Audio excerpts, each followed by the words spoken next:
Huwag mong saktan ang sarili mo dahil sinaktan ka ng ibang tao. Kasi ang pinakamalupit na bahagi ng breakup, hindi yung ginawa nila. Yung ginagawa mo sa sarili mo pagkatapos. Binababa mo ang standards mo, pinapatawad mo ng paulit-ulit, tinatanggap mo kahit kulang.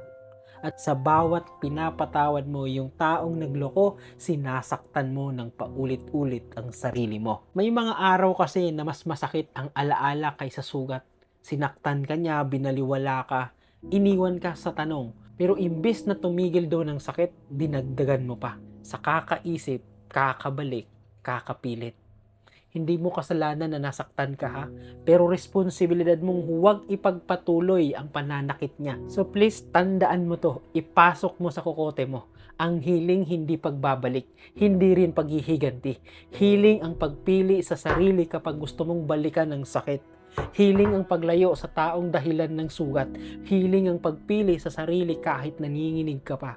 Hindi mo kontrolado ang ginagawa nila ha, pero kontrolado mo kung hanggang saan mo hahayaang masaktan ka. So please, huwag mong ipagpatuloy ang sakit na hindi mo naman sinimulan.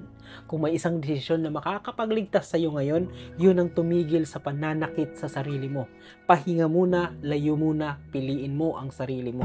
Dahil ang totoong taong nagmamahal sa iyo, hindi kailanman pipilitin na saktan ang sarili mo para lang manatili. Ulitin ko, huwag mong saktan ng sarili mo dahil lang sanaktan ka ng ibang tao. Instead, mahalin mo siya, alagaan mo siya.